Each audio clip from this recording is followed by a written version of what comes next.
start with Kevin Wheeler. Kevin is the Assistant Director of Growth Policy for the City of Columbus. And then we're going to move to Joanna Pinkerton, who's the President and CEO of COTA, Central Ohio Transit Authority. And we'll have some screen sharing. Hannah said that this is all worked out, so we will begin with Kevin's presentation. Kevin, you have the floor. All right, thank you. Thank you very much. All right, so the slide presentation I'm going to walk you through this afternoon is pretty brief, and I appreciate the chance to talk to you all. So the City of Columbus is going through a transition in our growth pattern. It has been going through it actually for some time now. And this first slide shows you on the left our territorial growth over time, starting in 1950 when we were 40 square miles.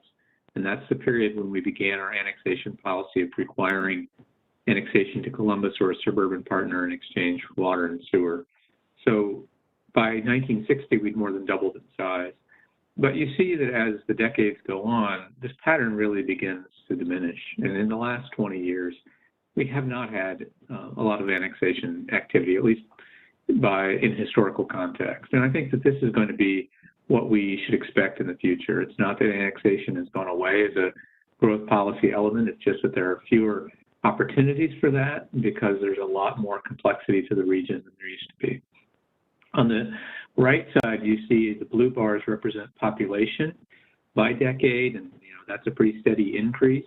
The last three bars are the next 30 years, during which we're projected to have about 300,000 new residents in the city, which matches the last 30 years. And so what this really tells us is that the city is going to get denser. And in some ways, I think we feel like that's a good thing. It's an opportunity for us to reinvest and see new vitality within portions of the city that maybe haven't experienced it for a while. This map just shows you what Franklin County looked like in 1950. I point out not only the city, but some of our suburban partners. Dublin had 300 people in 1950, by way of an example. New Albany had 268. So pretty dramatic growth by 2020 to show you where we're at now. Some of the growth trends that we're seeing in Columbus and the region really, not only more infill development and redevelopment and less territorial growth, but also, unfortunately, we're seeing rising housing costs. And we know that we have an inadequate supply across the region. We're seeing a desire for more transportation options. Walkable neighborhoods is something that is uniformly desired among the folks that we talk to. We also know that there's an increased demand for multifamily across the region, as well as smaller homes and smaller lots. And that's in part due to the fact that we're living longer, our household size is smaller, and it doesn't mean that single-family lots or single-family with large lots is going away. It just means it's a smaller portion of the market. And then finally, not really a trend, but a reality that not all of our neighborhoods have prospered in Columbus and the region. So we're asking ourselves a series of questions as a city. How will we grow really is the ultimate, the overarching question. But where are people going to live and work? How will they get around? What will our neighborhoods look like? And how do we provide opportunity for our residents? And so work is underway that many of you are familiar with and perhaps involved directly in. So we're going to talk just about a few of these examples today. Link Us is a partnership between the city, COTA, Mid-Ohio Regional Planning Commission, Franklin County, and others. And it's an effort to look at how we can elevate transit to serve the city better, to provide access to jobs, housing choices, medical care, education, et cetera. And, we have the benefit of having the COTA Executive Director, Joanna Pinkerton, following me, so she can go into more detail about this. But right now, work is underway in the Northwest Corridor, as well as the West Side, that's West Broad Street specifically, and then in the East Side Corridor to evaluate where and how we can move the region forward around transit. Zoning code update, this is something that I've been working on particularly closely of late. This is the first time the city has looked at a comprehensive update to the zoning code since the 1950s. And, we've updated many elements of it since then, but not comprehensively. As we look at zoning, it's distinct from policy. It's a very powerful tool for facilitating investment. On the other hand, it can be a barrier to investment. And regrettably, there's also a history with zoning that sometimes is characterized by excluding people. It builds on restrictive covenants, redlining, and other actions and strategies that have been used to exclude. And so one of the things that we want to do as we look at the update is find out how we can use zoning in a way that builds equity. Areas that we're going to be considering in the zoning code update are how do we accommodate a growing population, more in the weeds than some of you are familiar with perhaps, but we see a rise in the number of variances and overlays as being signs that there are problems with the underlying code. We know that design is of particular importance to the community, how projects fit with the neighborhood. We also want to look at ways to support affordable housing and transit. And then ultimately, it's important for us to preserve job centers so that, we have jobs for folks and frankly, income for our community to do the kinds of things we need to do. So we're in phase one. It's assessing the current code and the process. That'll wrap up this summer. And part of the result, one of the results of that is that we're going to be given a sort of a set of priorities, an outline for approaching phase two, which will begin in the fall. And that's when we really roll up our sleeves and start working on the code very closely.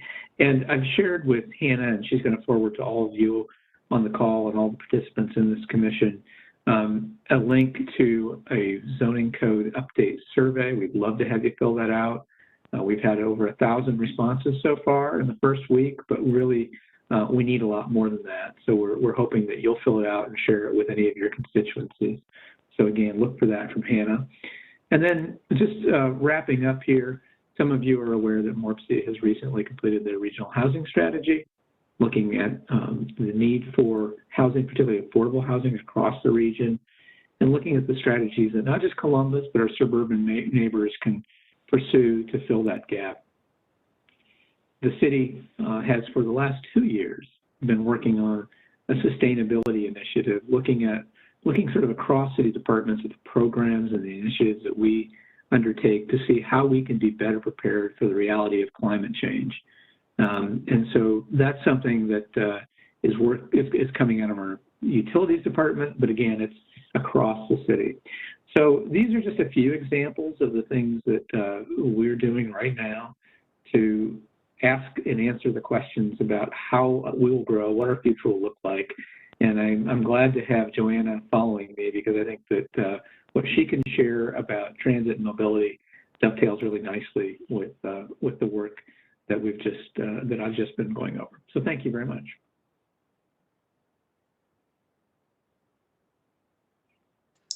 Thank you, Kevin. I think we've discussed this before, but just to remind you, we'll have Joanna give her presentation and then we'll do Q&A following this. Joanna, you have the floor. If you recall all of this information really well from last time, but I recall it being a very stressful moment for all of us. So I'll try and keep it high level, but what's bouncing through my head right now is a question that Kevin just asked, which is how will we grow? And I realize that this task force is really tasked with the recovery and the resiliency. So no doubt there will be a recovery. It's how do you make sure that our community and all of the aspects, all the beautiful aspects of our community are resilient. So, how will we grow and can we do it right? We've seen plenty of cities and regions that have not done it right and are now trying to build their way out of X, whatever that problem is, whatever X is. And will we be inclusive and support prosperity and equity for all? That's also a really serious issue that faces a lot of cities and regions across the nation because physical infrastructure has been used in a manner that has created a lot of the problems that we all are working on. So I see all of these different agencies and organizations, and for us to acknowledge that the systems that we work with right now aren't necessarily built on the greatest foundation. So I think it's great that this task force is looking at the resiliency aspect, not just the recovery. I pitched this to you last time. I have 3 things I really want you to think about as I'm sharing some data with you. And that's the fact that we already have 3 really big things underway when it comes to the mobility spectrum here in Central Ohio. And I'm going to propose to you, let's just accelerate this stuff and get it into the hands of people who need it the most. We already have on-demand services in several neighborhoods we launched during the pandemic. And I think we can launch these in up to 14 additional neighborhoods in the coming couple years. And then that would provide mobility options to people who do not currently have them. And then that feeds you into high capacity transit. I want to think about, secondly, mobility is a benefit. So get all employers, nonprofits, get people into systems and packages where just like you have health insurance or just like you have childcare assistance or you have a driver's license, let's get the employer involved in unlimited transit access.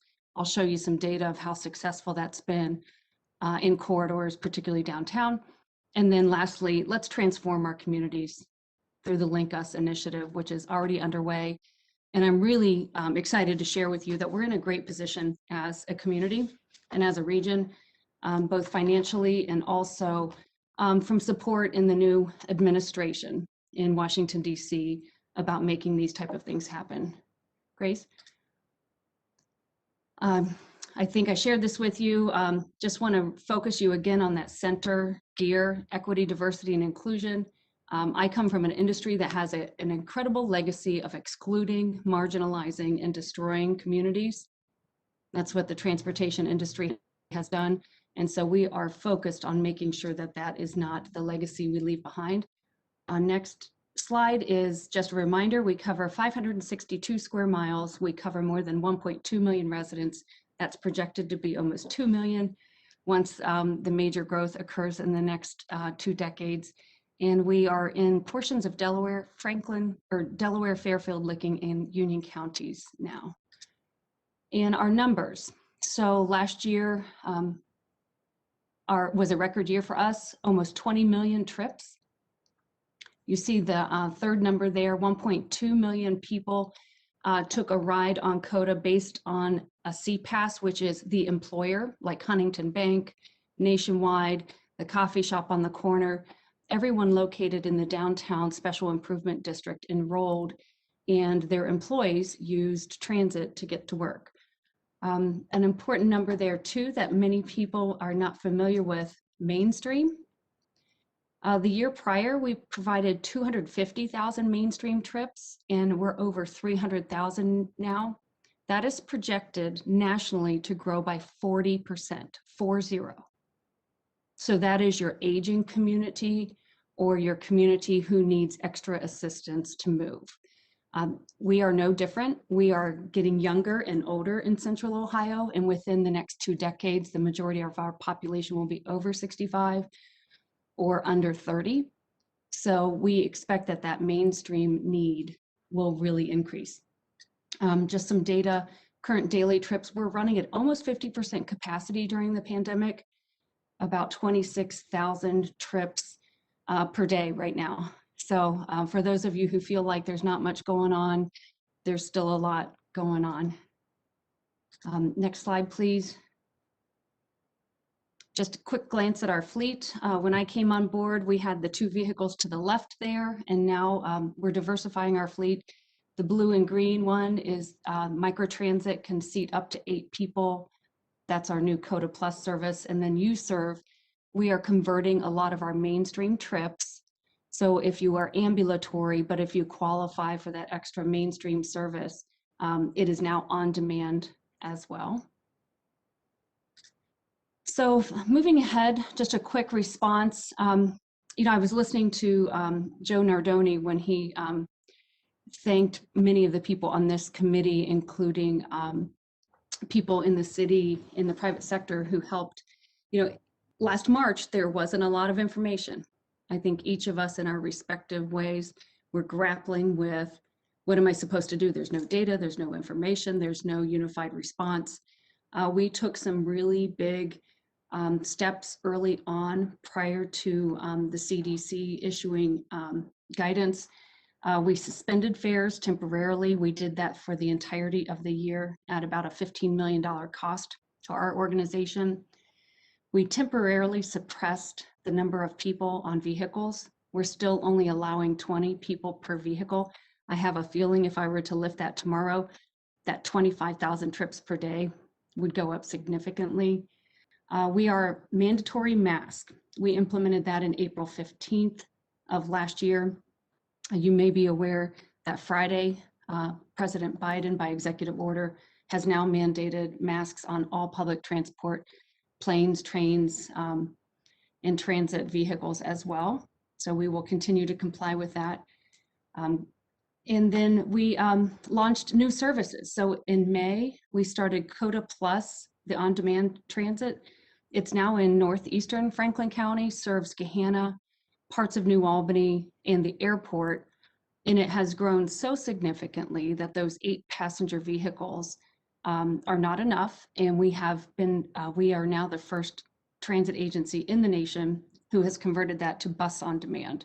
So if you hail a microtransit trip, don't be surprised if a $500,000 computer on wheels comes whizzing up to pick you up, because we now have data that says there's about 20 other people in that same neighborhood who have the same need. Next slide is just a real brief overview, and of course, a huge kudos and thank you to one of the fellow committee members here, Brian Ross. We signed on to the Experience Columbus Live Forward pledge. We are committed to making sure that our community, as it compares to our peers in the nation, that people know this is a safe place to come. We have been through extensive sanitization protocols. We're one of the first, if not the first, transit agency in the nation to coat our entire fleet. 100% of our fleet is coated with a microbial shield, similar to what hospitals and food industries use. And we have just been advised that we have secured our GBAC, our Global Biorisk certification. So customer needs, I think it's important for you to see this slide of what has shifted during the pandemic.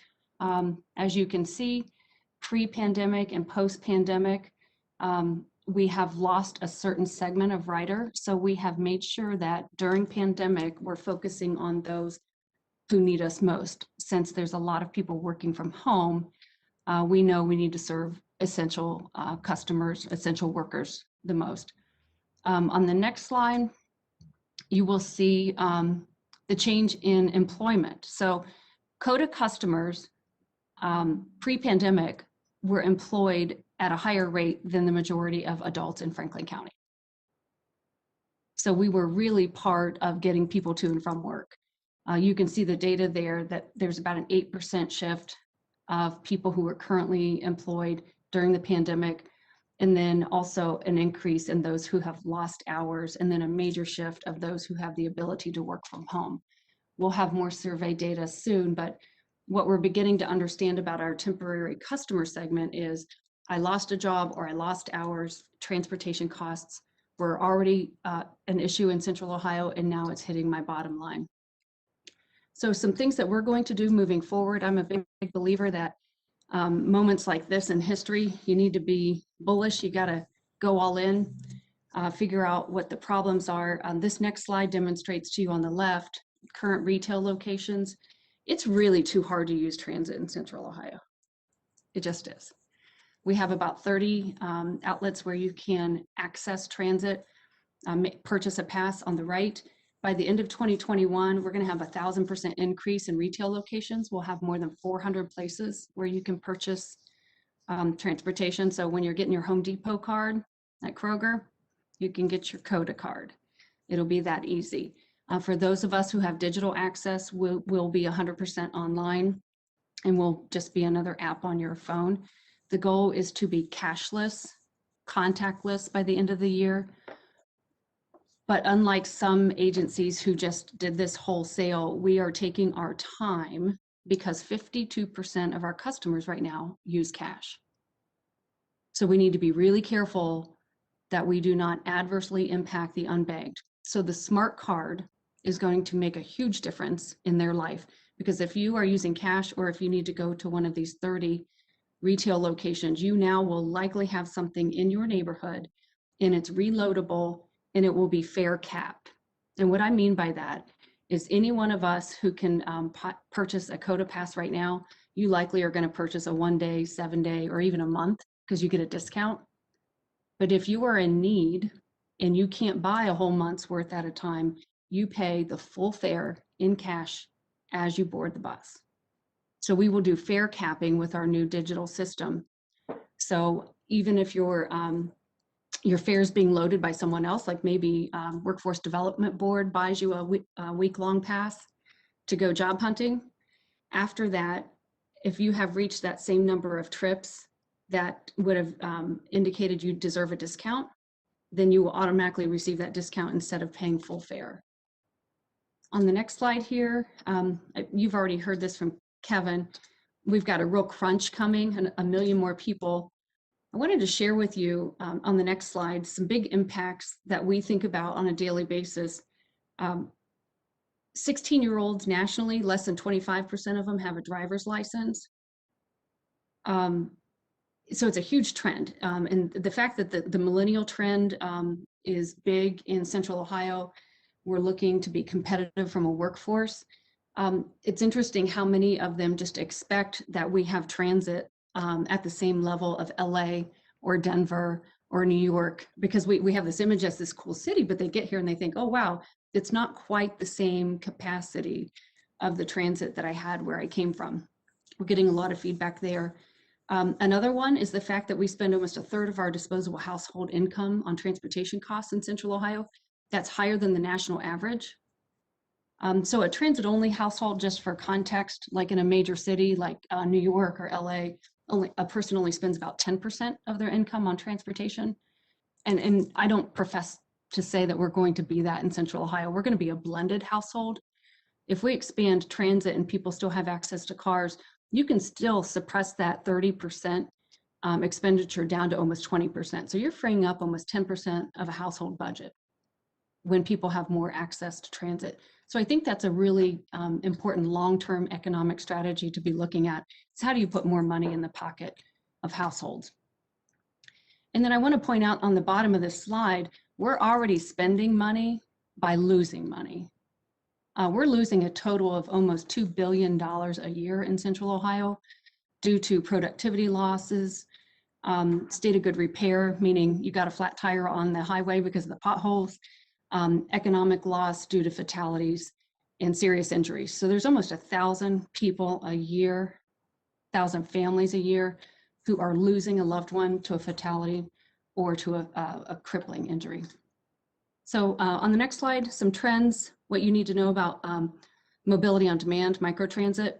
Central Ohio, we know that we have some pretty serious socioeconomic disparate data when it comes to housing and access to jobs. 1 in 5 African-American commuters in Columbus don't own a car, which I think surprises a lot of people.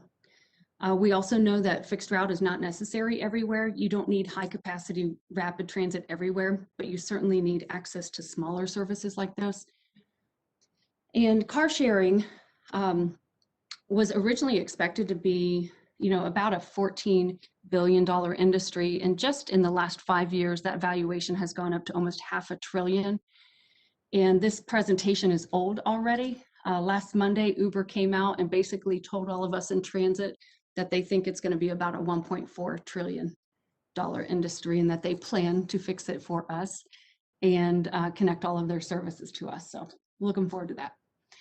Next slide, some major trends.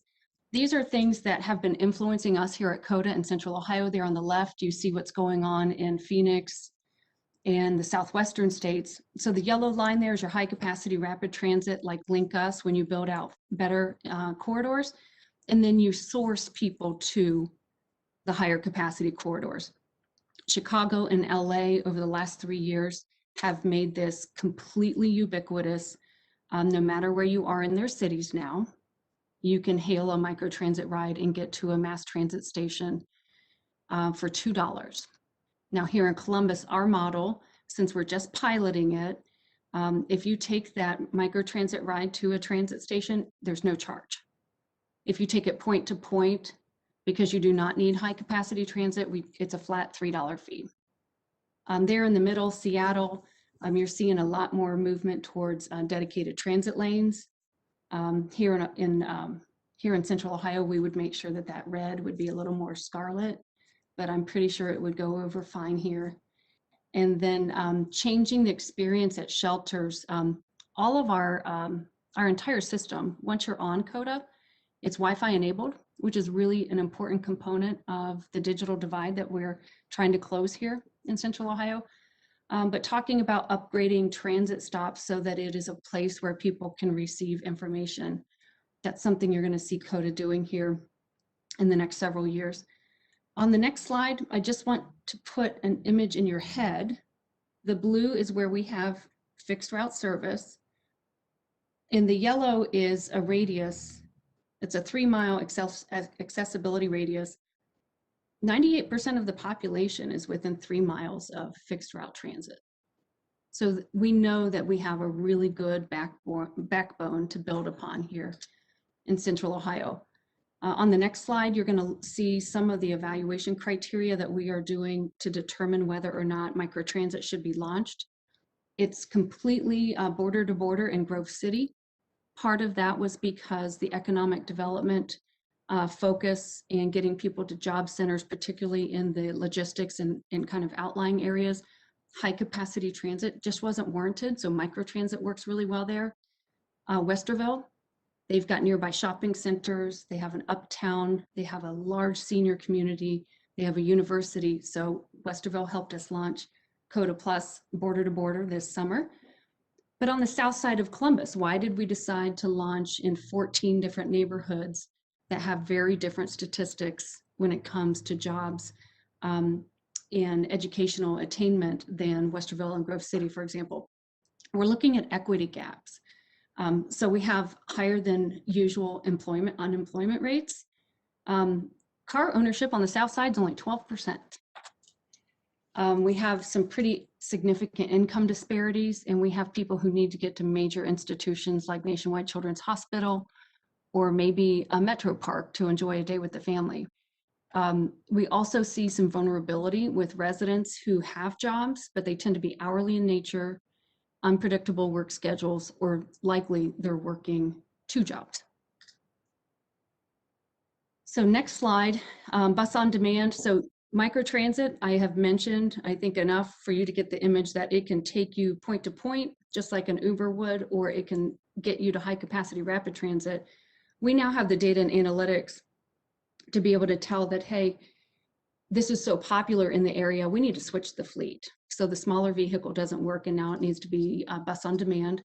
We started this during the pandemic when we saw a lot of hourly wage workers returning to work on the front lines in areas where there was no transit service, like I mentioned, kind of in the northeast quadrant in the airport area.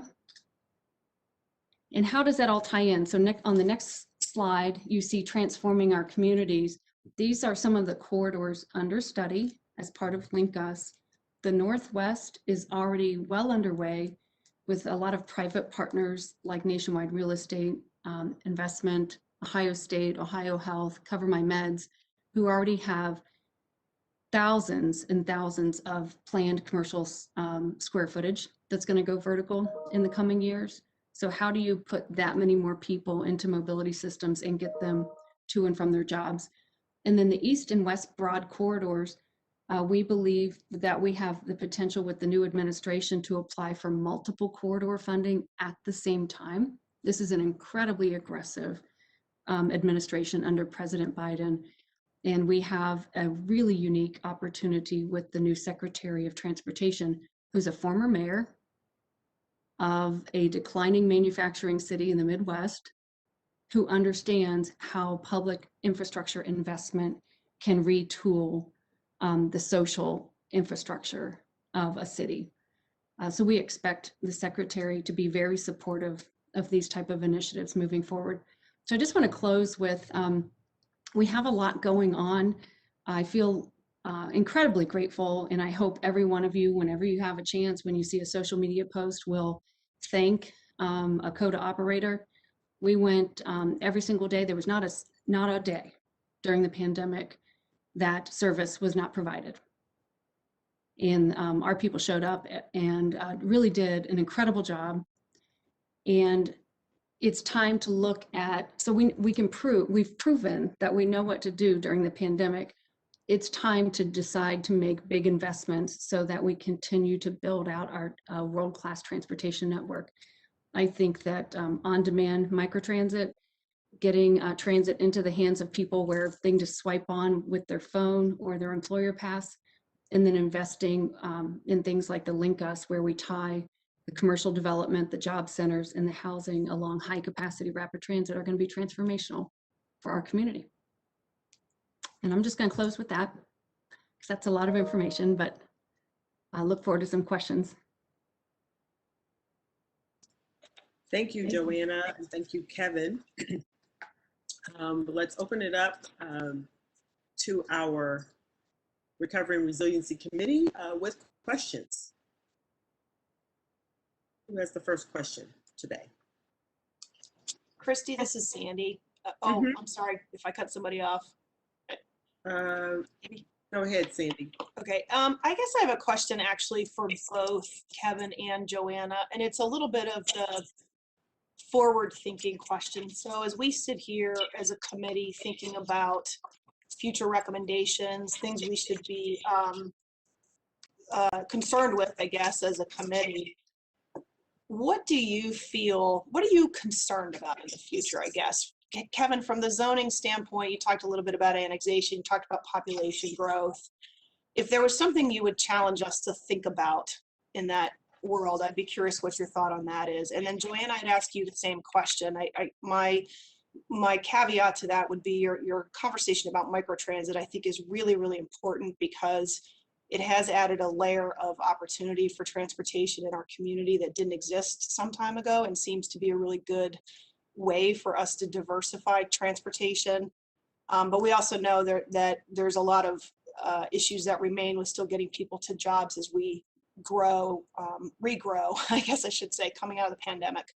So I'm just curious what you both would ask us to consider or think about going forward. Okay, Sandy, thanks for that question. I think that's a great place to start. One of the things that we've done in preparing for phase one even was to look at some of our peer cities and the things that they had experienced when they'd updated their zoning code. And Austin pretty quickly emerged as a very important example for us, because there are a lot of parallels between Columbus and Austin. There's some differences as well. They have a city manager form of government, for instance, but major university, a council that was going through a change in composition, a lot of growth, not really much of a transit system beyond bus. They didn't have rail, and people were asking a lot of questions about transit.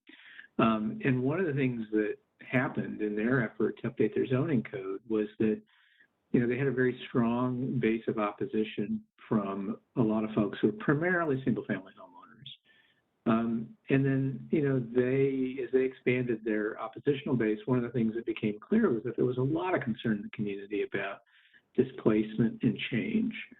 And I think, this is really hard stuff to deal with and to work through. Every city changes. We know if we don't do anything, we see what's been happening, which is displacement, which is rising housing costs. And so we feel like it's really critical that we get ahead of that we work to manage that. Having said that, that doesn't mean that there won't be impacts. And I think one of the things that will be really important is for us, and we're going to need all the help we can get to do outreach, education, to involve folks, especially people who are more vulnerable. And I think I didn't spend much time on it because but Joanna mentioned it as well.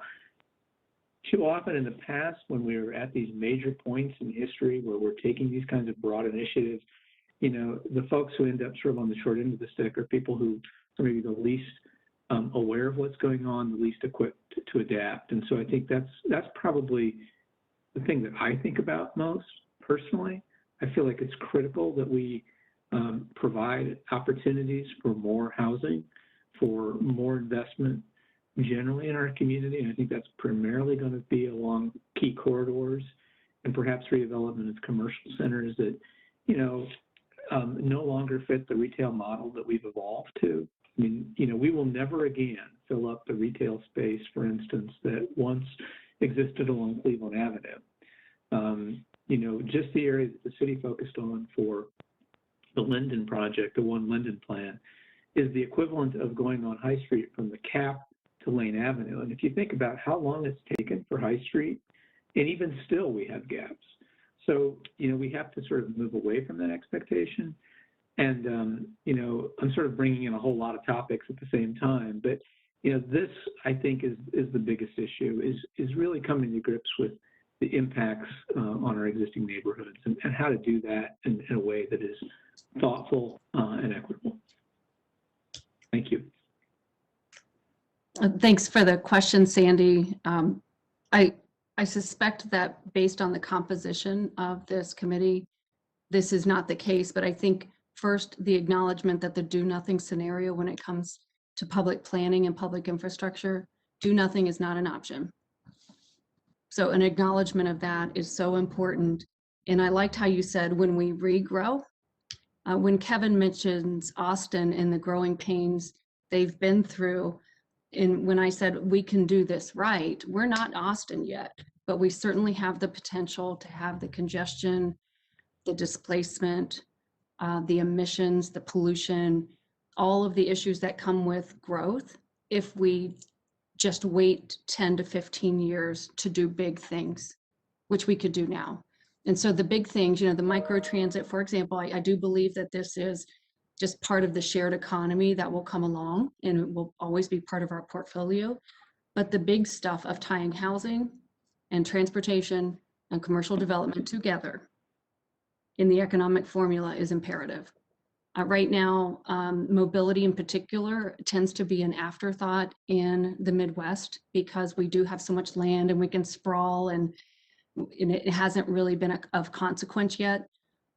But Houston, or Austin rather, is looking to build out their transit and do high capacity rapid transit, similar to our Link Us initiative. It is going to cost them about 1.7 billion with a B. We can do those kind of things now with an M afterwards. I'm not going to quote any numbers right now because I don't want anyone to get scared. We can do it now and build it around what we already have planned from a commercial real estate and job center, but we have to bring that housing in and the mobility in. That 28% of household income that I mentioned to you fluctuates up to like 30. There are some communities that cost 30 to 35% depending on where you live. So figuring out that we can monetize that and tie, whether it's incentives or whether it is new funding models of partnerships, that the mobility portion is paid for as well. You would never think about doing something without having electricity and water and sewer. And I think we're all pretty up to speed on the fact that broadband needs to be in that category, but mobility does as well. Because without it, you leave out segments of population, and that segment is going to grow not only from a socioeconomic standpoint, but your millennial generation just won't have it. They're not gonna, they want to be able to move seamlessly in what's called kind of a 15-minute city. So tie housing, transportation, and commercial development together.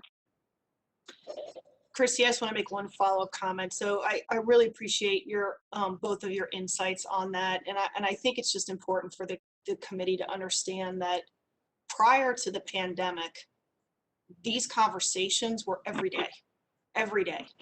And it was all about congestion and what are we going to do and traffic management and how do you get people to jobs. And I could tell you all kinds of stories that I guess it's just important that I think we recognize that we will get back to that. I think.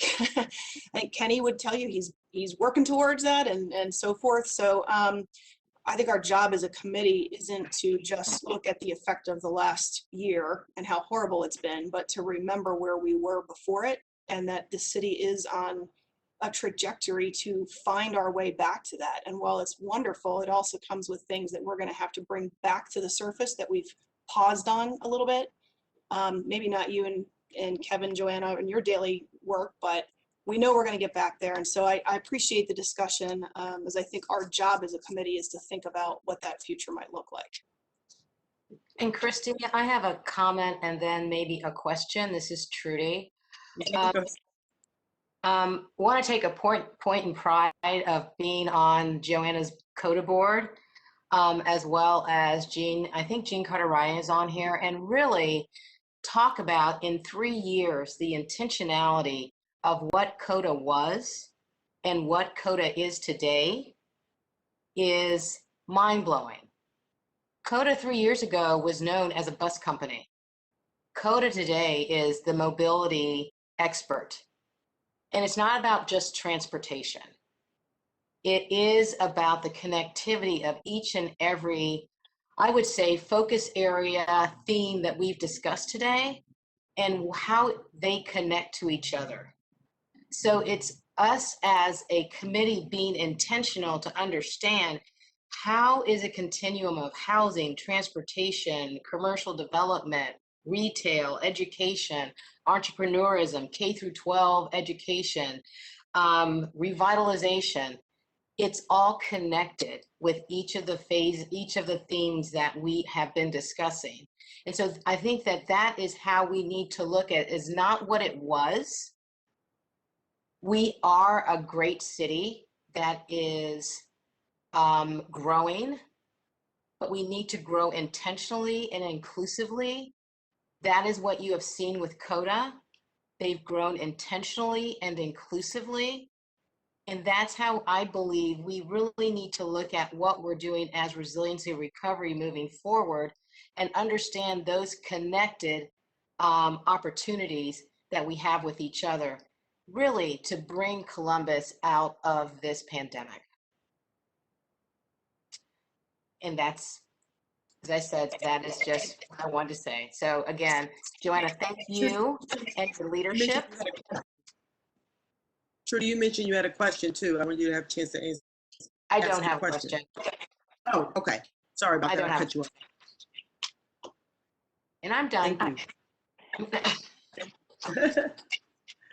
I have a question that builds on Trudy's comment. And Joanna, this is for you. I'm Karen Mosener from Jewish Family Services. And I understand that COTA is planning to offer some additional services at transit hubs, things like childcare and workforce services.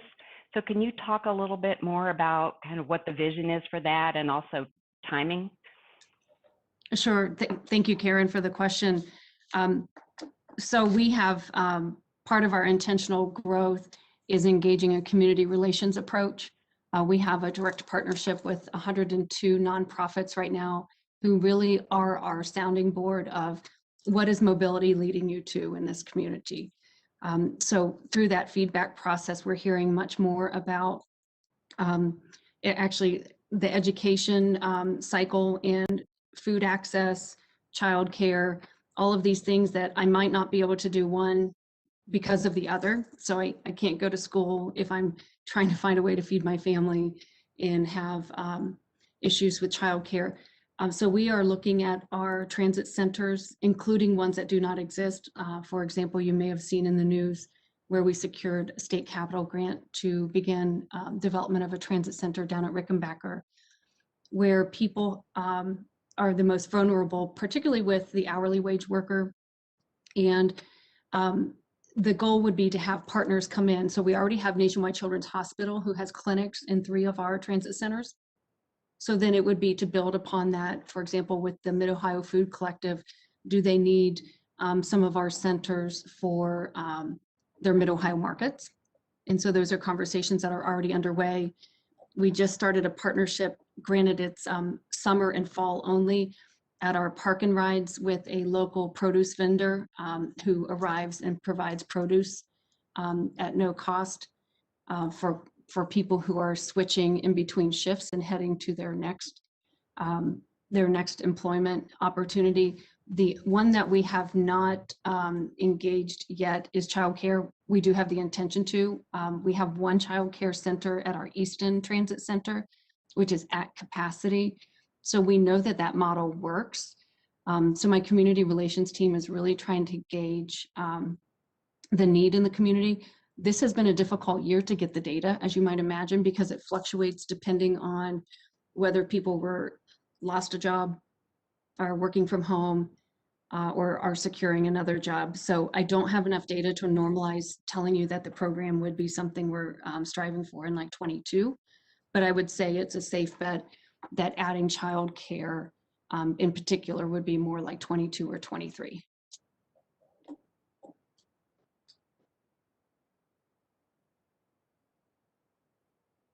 And Terry, do you have a follow-up? Go ahead.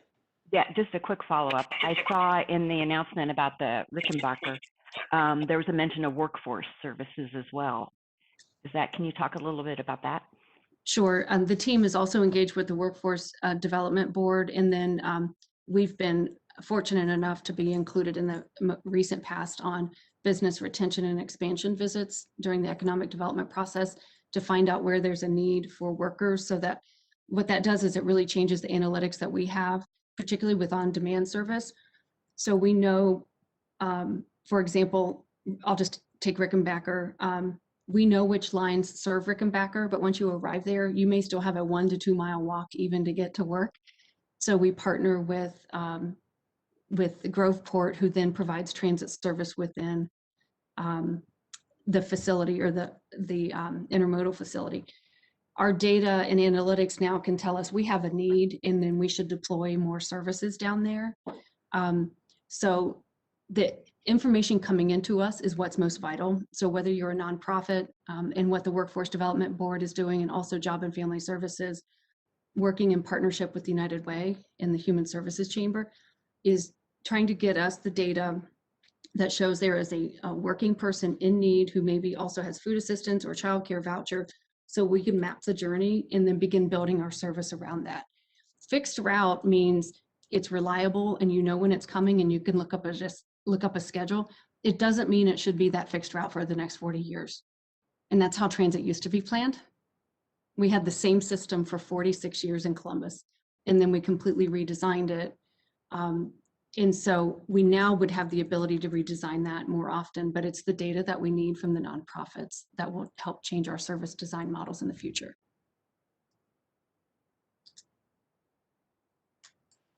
Thank you, Joanna. And thank you, Karen, for that question. Any other questions for our panelists? Hey, Christy. Mm-hmm. I want to ask about Joanna about funding. First of all, Johanna, very, very impressive. Thank you. And Kevin, too. I mean, the work being done here, to Trudy's point, is just so different, and it sounds so different and so much more meaningful for our city. But what's like, who do you like paying for this? Like, what's the most creative thing you've seen out there? Or is it the way we do it here now with sales tax and having a levy and federal money and state money, whatever your revenue sources are? It sounds like there's some pretty big number figures lying ahead of us here. There are, and I want to start by saying we are unique in our local support, and so I'm incredibly grateful for that. Our renewal levy in 2026 is not that far away, and it's imperative that it pass, so I'm going to put a plug in now. Good. That has been really important during the pandemic. The majority of our transit systems across the nation are operating at deficits of 50, 80, 90% right now, because they rely entirely on federal or state funding. Now in Ohio, we fund transit at the same level per capita as South Dakota. So although that's a disappointing number that the state does not fund transit here,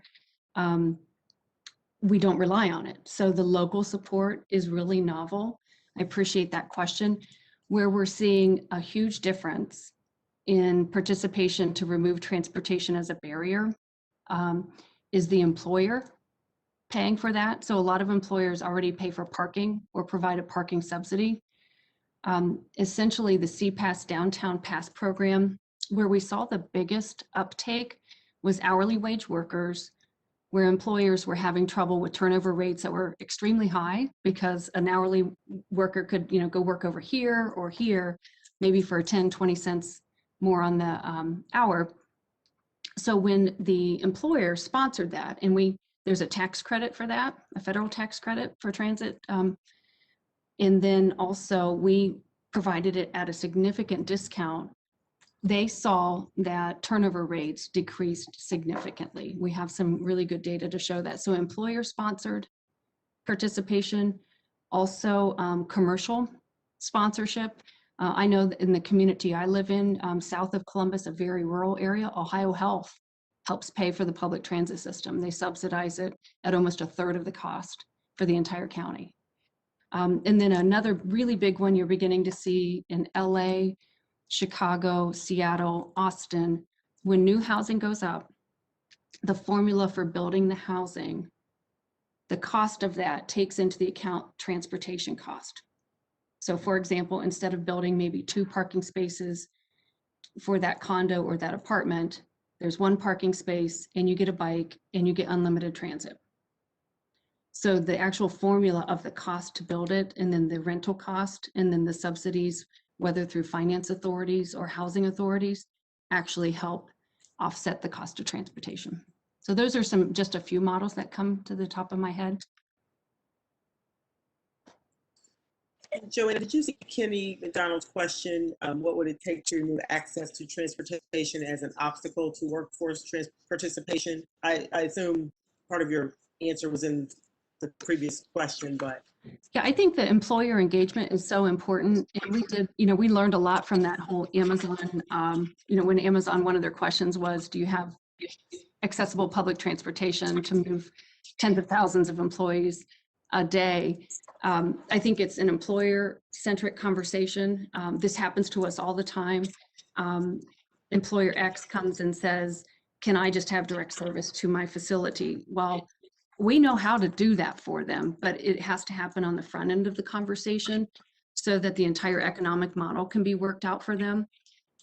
Like I mentioned, for the downtown businesses, they are paying for their employees to have transit access, but they're receiving a significant discount from us because my costs are fixed, right? So I'm going to have to spend X amount of dollars anyways, but if I can help offset that with a subsidy from the employer, then that frees up financial capacity for me to put service in place to handle their employees' needs. And Joanna, my question is, with the CPAS being so successful, what happened to that in the pandemic, and then how do we, what's the plan to kind of have that reemerge or emerge differently if people don't come back to work? That's a great question, Chair Angel. Particularly, I suspect people are really concerned and focused on what do occupancy rates look like downtown, post-pandemic, because we know that a strong city center is good for the region.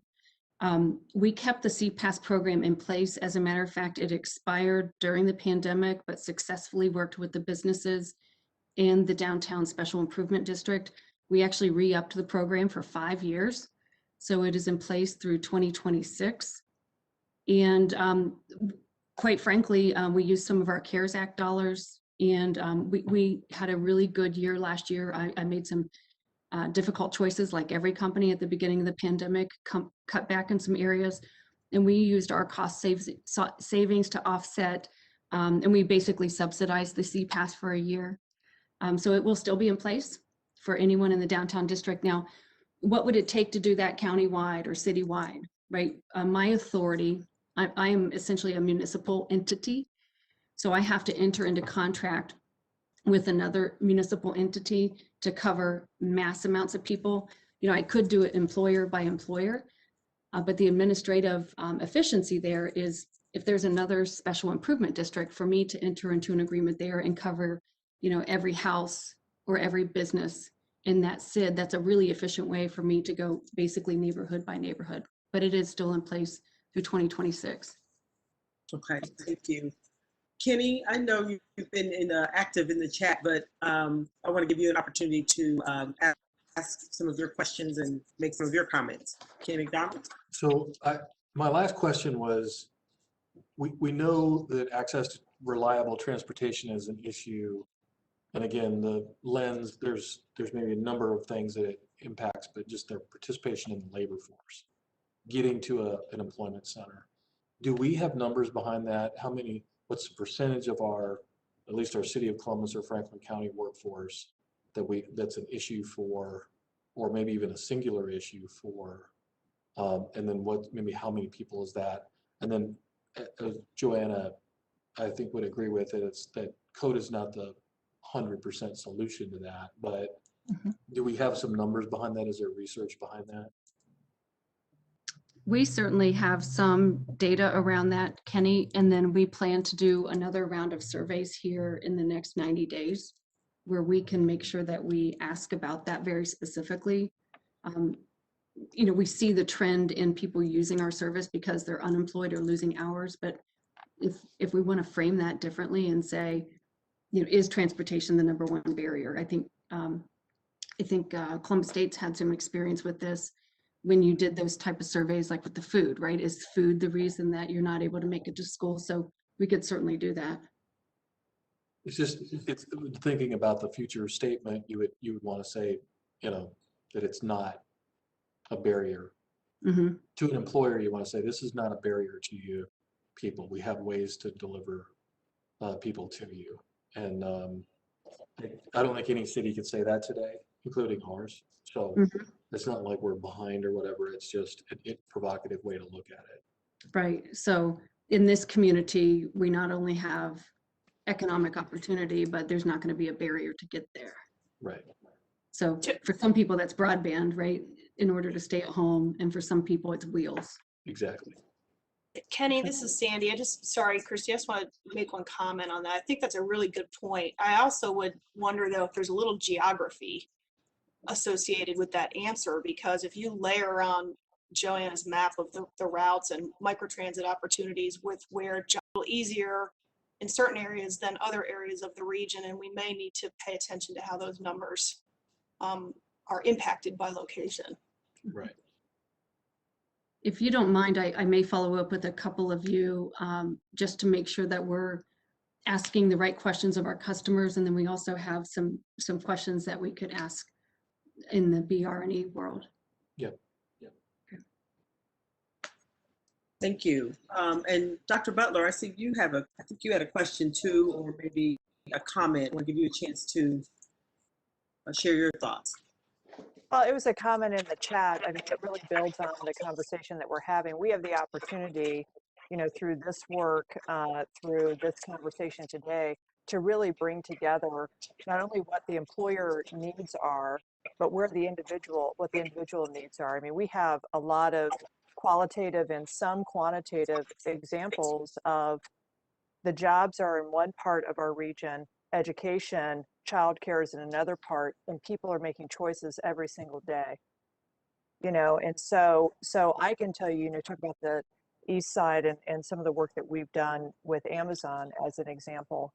And I mean, just how people are or are not able to get to that part of, our region is critically important to where they live and the decisions that they're making regarding, for example, furthering their education. I mean, there's just a whole host of opportunities that we have as we're thinking about bringing all of these aspects together and thinking about it differently.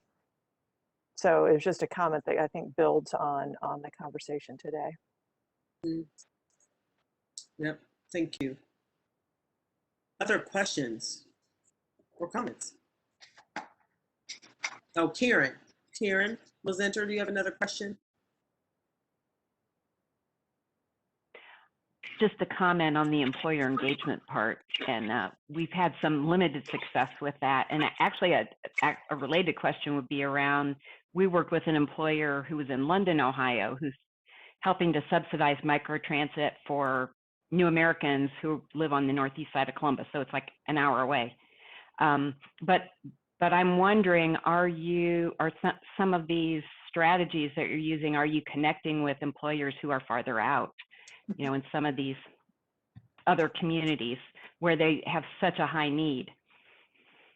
Karen, I really appreciate that question. Part of our 2021-22 government affairs strategy at COTA that was approved by our board during the January board meeting is a more regional approach. There are 6 adjacent counties that have rural transit systems. There are actually 61 rural transit systems across the state of Ohio. If they were to simply have investments of technology, so telematics, appropriate access to broadband, I am convinced that those same fleets could operate at between 200 to 400% higher capacity as far as how many people they could carry. The funding model for them is primarily local county commissioners provide whatever general revenue they can. The state gives them a small subsidy. So they really are focused on seniors and those who are accessing social service programs. So it is our commitment that as we develop technology and figure these things out, we intend to share that with the other counties. There's no need, they can learn from what we've learned. I would like to, within a couple years, have at least 1 or 2, maybe 3 of those same counties online with the same telematics that integrate into our system, so that if you're in Logan or Union or Fairfield County, the whole system, you may have rode Union County's transit, and I don't care about labels, but the system was connected and seamless for you. So that's a great question. Unfortunately, Madison is not one of those, just because of the, it's not been a priority for based on the amount of revenue that they have available for transit, but we're certainly in conversations with them whenever they're interested.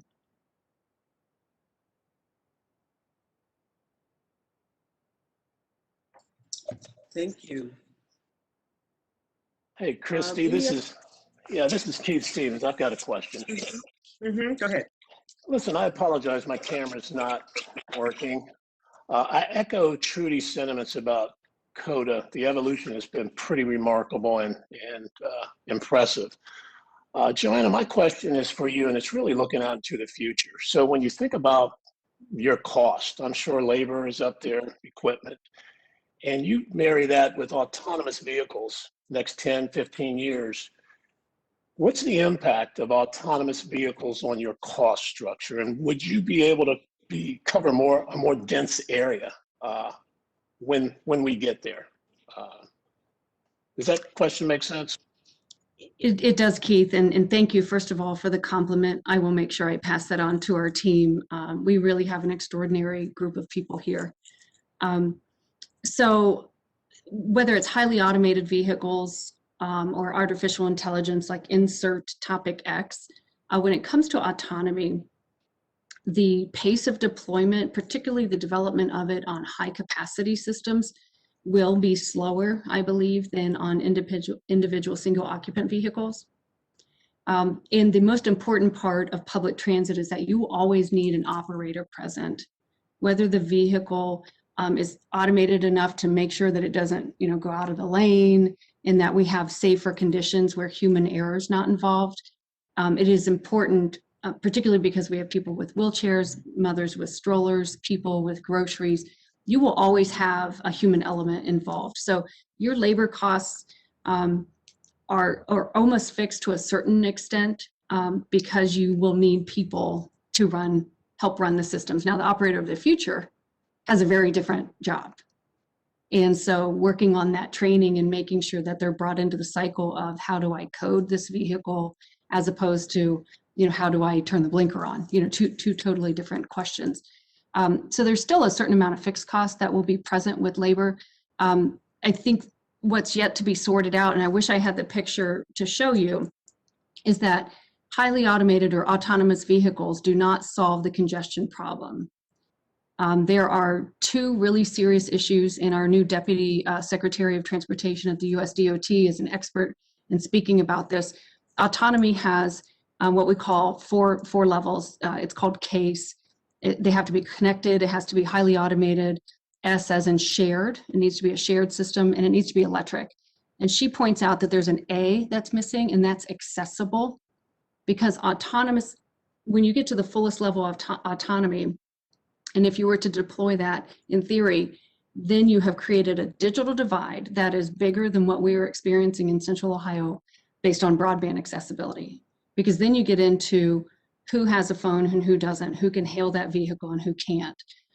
So even if your systems are highly automated, you're going to have to make sure that you're being really careful about that accessibility piece and making sure everyone can access it. But the picture a single occupant vehicle that you or I might drive to work if we didn't use transit that day. Even if that car was highly automated and your hands were not on the steering wheel, it takes up the same amount of road space. And there's this really cool photo that I have on my computer, and it shows like 100 people and 100 cars stacked up in this congested road.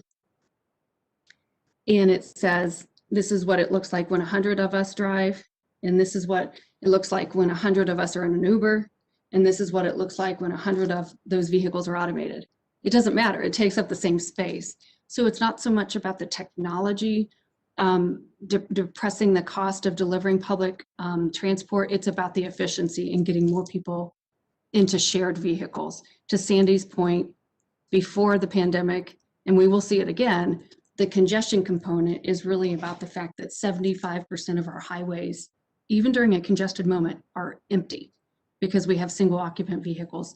So it's not as much automation that's going to come online in the next 10 to 15 years. It's more about the shared aspect. Thank you.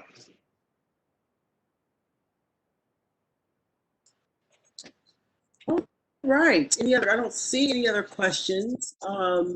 We are at 4:39. If we don't have any other questions for our panelists, we will wrap up today. I know we need to wrap up by 4:45, so we'll give you a few minutes back in your day.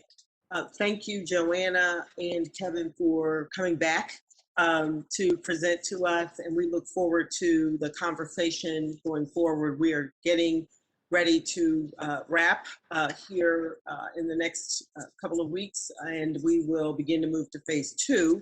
And so my standing comment is we reserve the right to call you back and ask more questions. And as you update information, we're always happy to receive, the updated information.